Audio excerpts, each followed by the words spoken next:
I remember being on a twin-size bunk bed. I think it was 19 of us living in that house in Carol City. Because I watched you be that when I first met you. Damn. I didn't even think about that. I got somebody sleeping on the floor. The room next to us is 4 of them in that room. My aunts. I tell women all the time, choose a man that has the values and that you are looking for with or without you. But I do got a story to tell, and I've never told the story.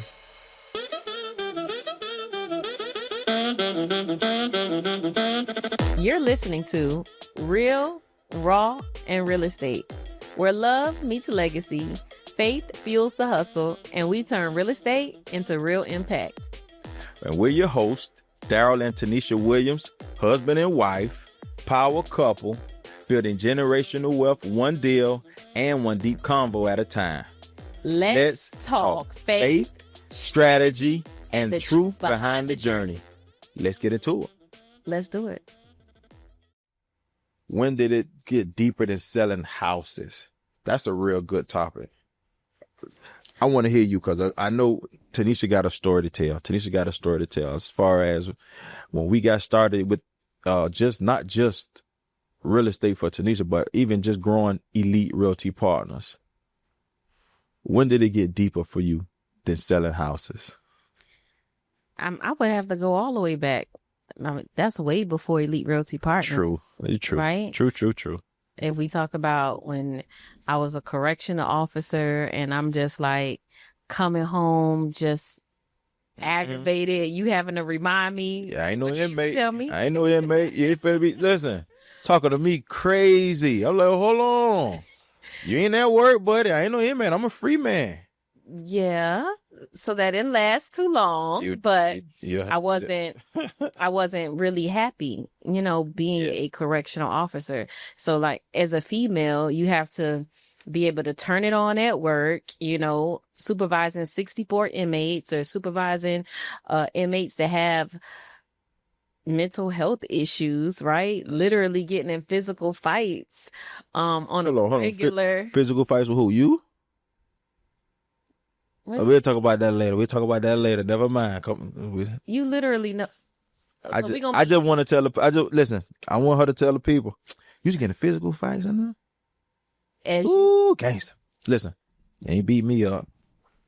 So, anyways, yes, physical fights. As you know, like, come on, but that wasn't really what I wanted to do for the rest of my life. I didn't want to do that for the rest of my life. So we went on a journey of we actually was reading The Purpose-Driven Life. And I said, I know it has to be more to life than corrections. And shout out to corrections because corrections was a stepping stone for me. Yeah. I owe a lot to corrections. They taught me literally how to show use of force, to show force, right? Make your presence known, right? Having people listen to you, without even sometimes having to physically, make them listen to you. Corrections taught me how to de-escalate. That's one of the main things they're supposed to teach you in corrections is how to de-escalate. And when I tell you, real estate is all about de-escalation. Yeah, true. But going back, to be honest, I really wanted to live a purpose-driven life. And when you were willing to go on that journey with me, to figure out what our purpose was, I just kind of thank God for you in the sense of I didn't know what real estate was. Hadn't even heard the term. So when he asked this question, like when did things turn for me as far as real estate? I have to go back. I didn't even know what real estate was. When I met you, I remember you buying a house. And I remember you telling me, it was a house right there on 199th. If you're from Miami Gardens or Carol City, whichever one you want to use, whichever term you want to use, you were so excited. About buying that house. And you were probably not even, maybe you were 22, 23. Mm-hmm. And that's when I learned about real estate. You started teaching me about the program that you were going through to be a first-time home buyer. And I never even knew. When my mom bought a house, I didn't even know she was buying a house, my mom and dad. It was kind of like she brought us to this ugly house. a super, super ugly house. And she said, hey, this is our house. And then we just went through the process of remodeling the home, but we never knew what the process was. So for you to have been in the process already and really teaching me that, and now being where I am today, it's like, I know that God ordained our marriage. Like, I know that we were supposed to be together. Hey, don't look at my camera. I got to get myself together. Wait a second. Get on her. And that's just one. That's just in one way that I know that we were supposed to be together. But for it to be by way of real estate, for that to be one of the pillars that created such a beautiful partnership, I'm super thankful for that. That's dope, man. I appreciate you saying that. And again, I was just on the journey of following directions, being honest. Thank God for my uncle. Thank God for my uncle, man. God rest his soul. Joseph Raymond Robinson. That was my big dog. I was just following his instructions. You know, you got people that are in your life that wish they were in your situation, or wish they had the knowledge that they have at the age that they're at. They wish they had that knowledge at the age that you're at. So I took heed. I didn't know anything about real estate. I just knew early on I had some struggles as a young adult that I had to take care of my household. Okay, so wait.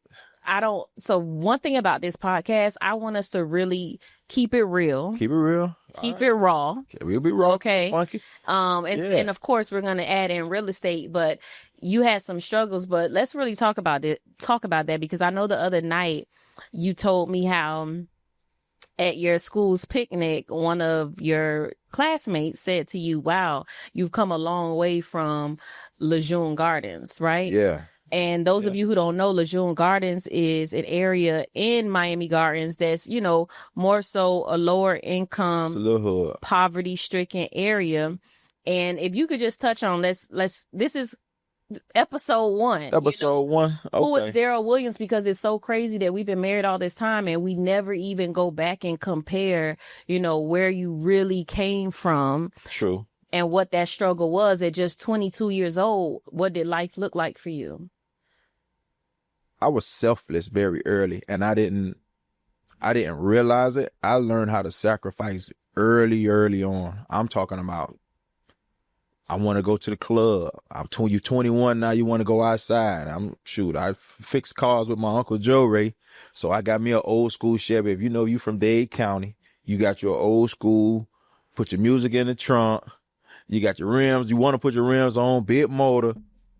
I had to make a sacrifice. All of those things that I was doing for other people that grew up with us and grew up, people that were in the neighborhood who wanted those things, I would help my uncle, help them bring their dreams to life by way of fixing their car. So when I came of age, when I was really making some money and I was able to afford a car that I wanted to fix up and go out there and do what I saw my friends doing, the people in the neighborhood, I didn't. And I didn't because I had to take care of my household. Being perfectly honest with you, at 19, 20, 21, I had to pay mortgages. I don't ever tell my story. I kind of get consumed with just doing the work. But truth be told, I made those sacrifices. And I think that kind of prepared me to be the man. What were you paying them? They don't know. They have no idea. I was paying my mom. I was living with my mom, of course, at 19. I'm fresh out of high school, 19 and 20 years old. I was paying my mom's mortgage.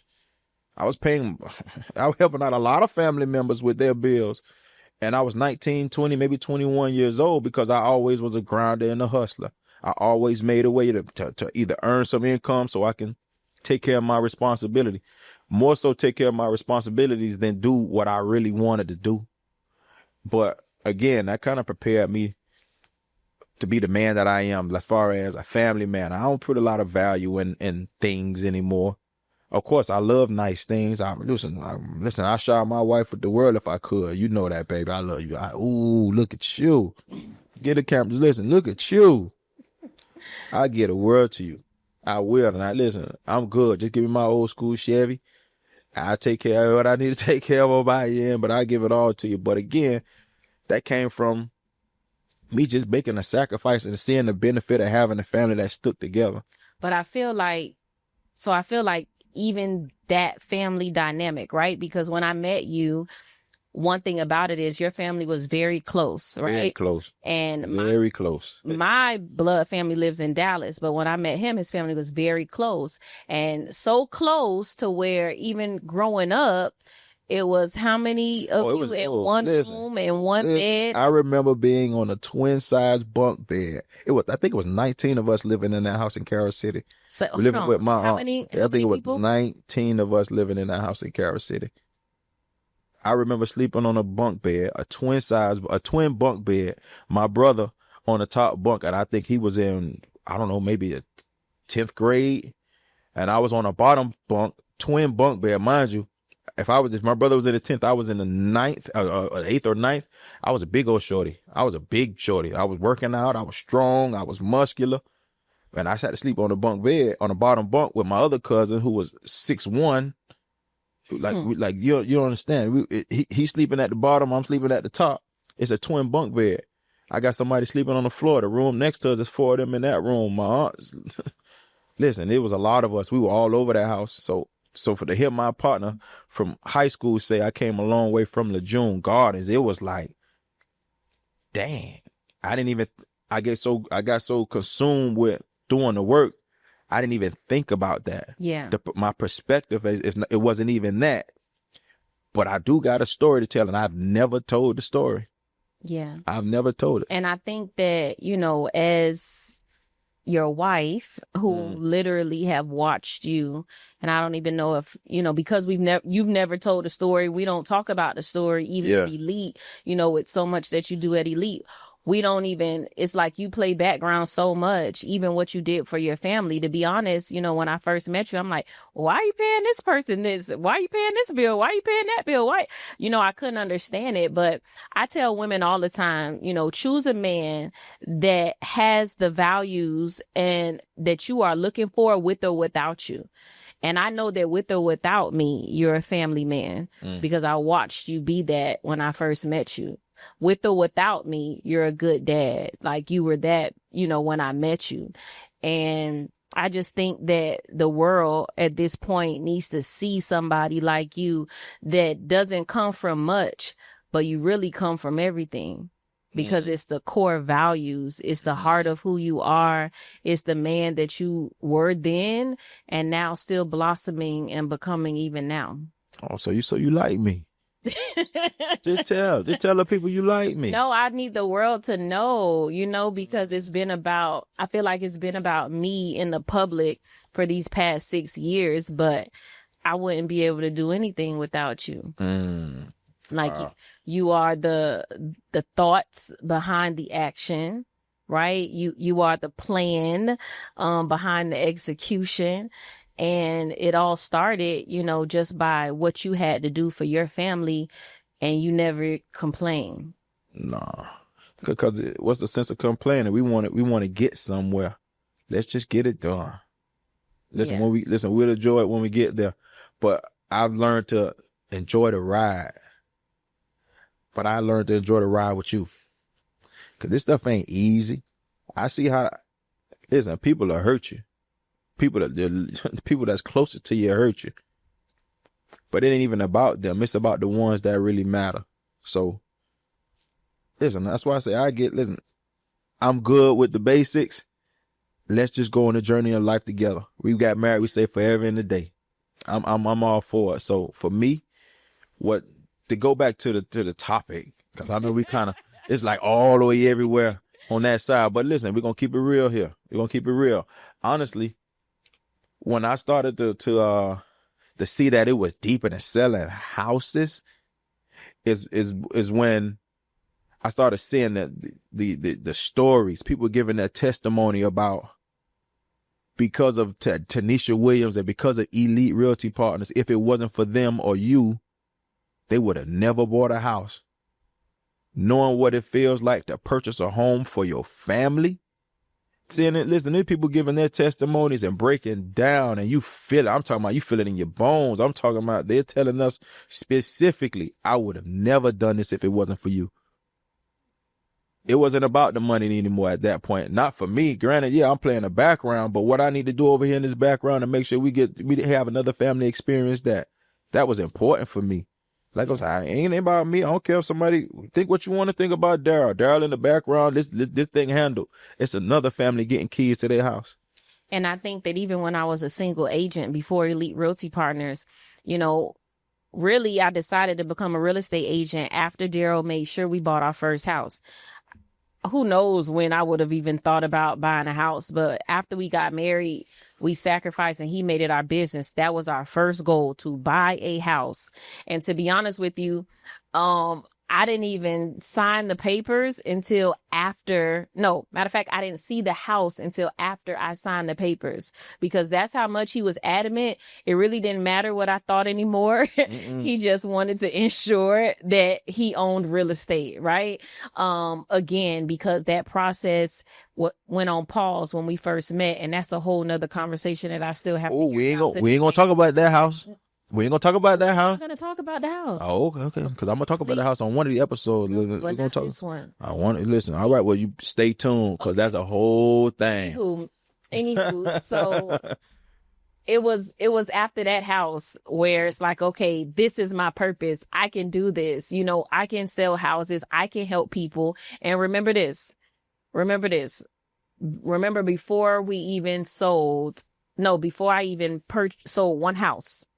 What did I say? I said I was going to coin myself. Oh, your favorite realtor. Your favored, not your favorite, but realtor. Favored. Yeah. Because I already knew God was in it, right or wrong. True. You said it's only going to be the favor of God. Say it again. It was only going to be by way of the favor of God. Yeah. Yeah, exactly. So I said, I'm your favorite realtor. Yeah. And I said I was going to be a celebrity real estate agent. Had not sold one house. Not one. But it's like, I knew that I was about to take a purpose walk.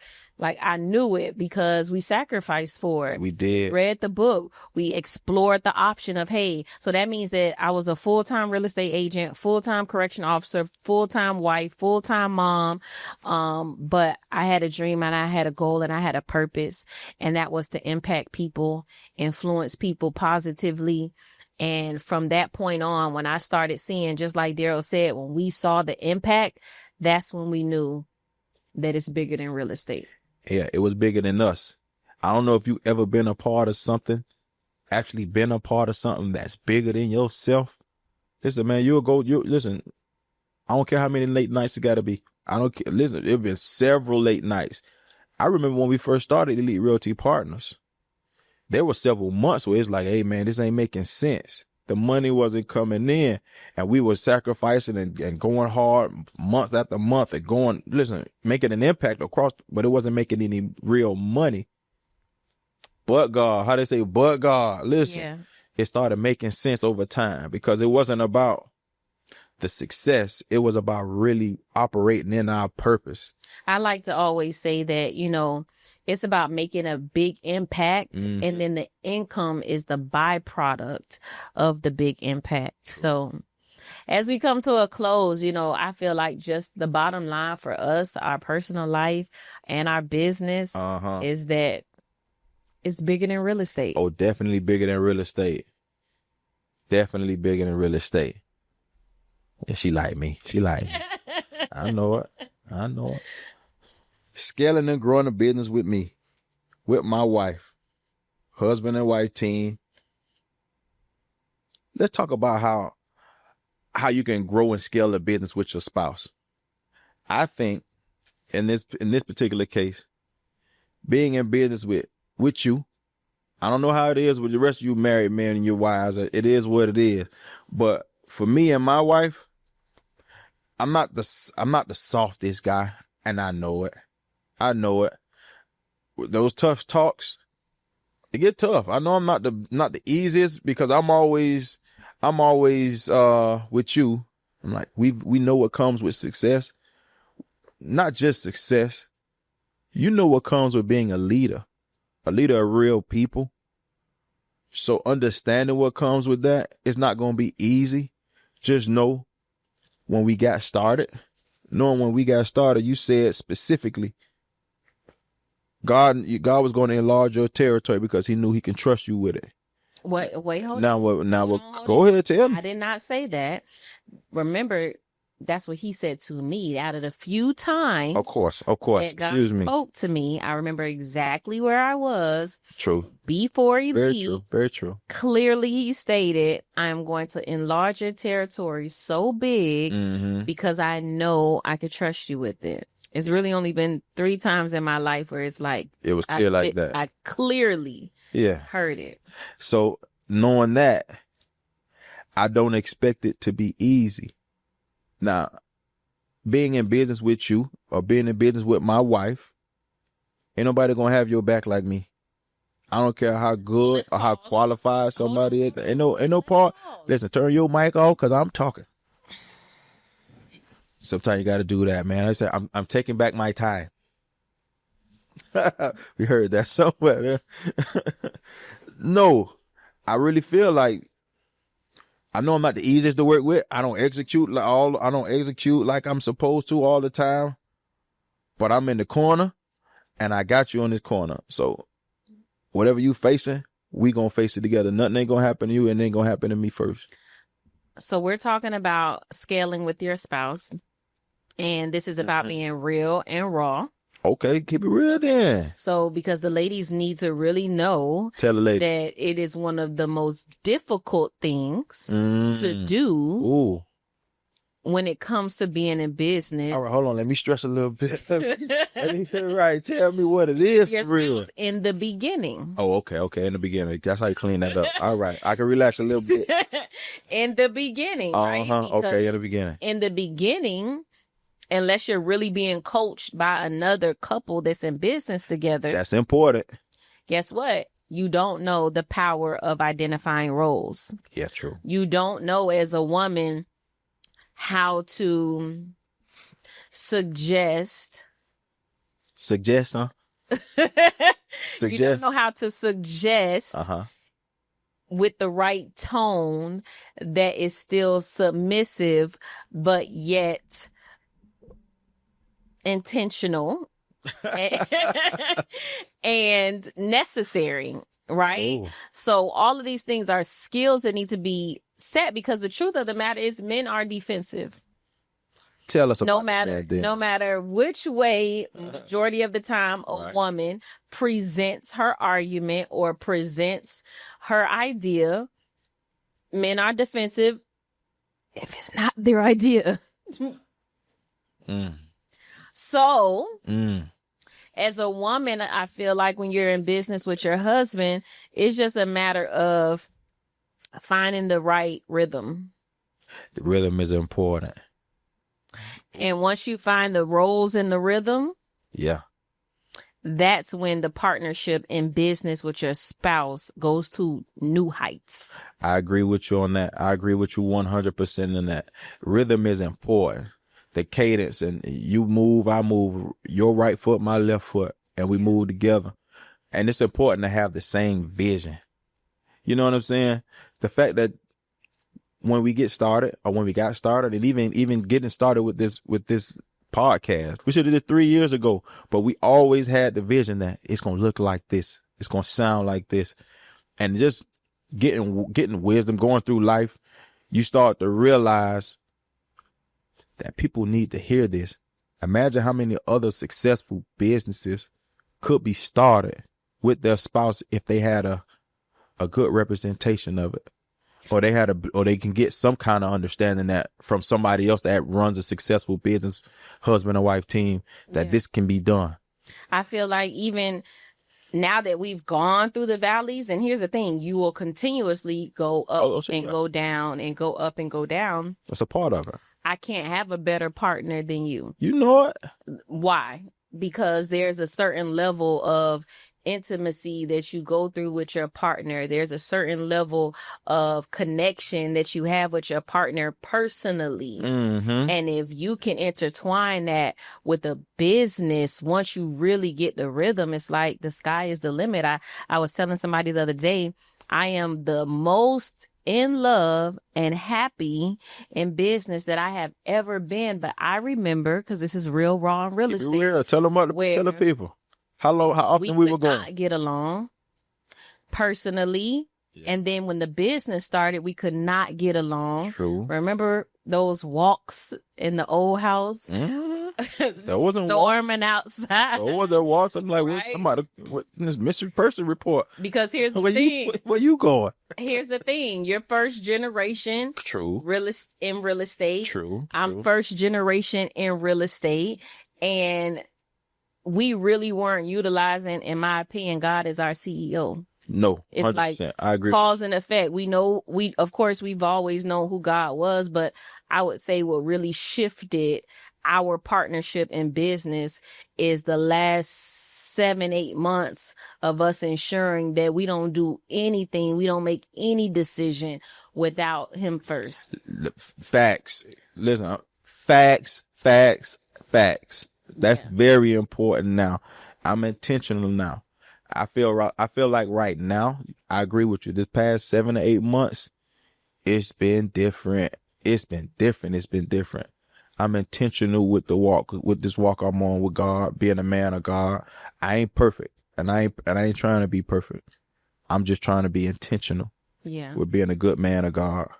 So let's talk about that. So on the investment side, because you want to teach, right? When it comes to partnership in business. Oh, that's me. On the investment side, we identified the roles, right? Correct. So you may be walking a house and you could call me and say, hey, run the comps, right? True. So we know that my role is comps. Your role is boots on the ground.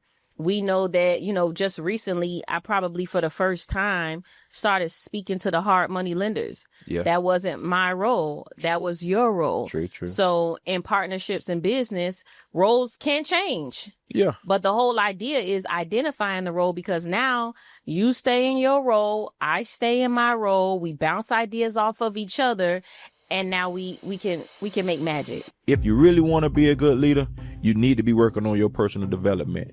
You need to know who you are so you can show up as your best self to help somebody else out. It was before I even knew what it was for. I wasn't doing it for anybody else. Right. I wasn't personally developing to be a leader. Let's talk about it. Even in Black families and your own, something that we've been talking about lately, brushing everything under the rug, not having real conversations in families that then turn into not knowing how to have real conversations in business. It's important to have several mindset shifts. You could get older or you could grow older.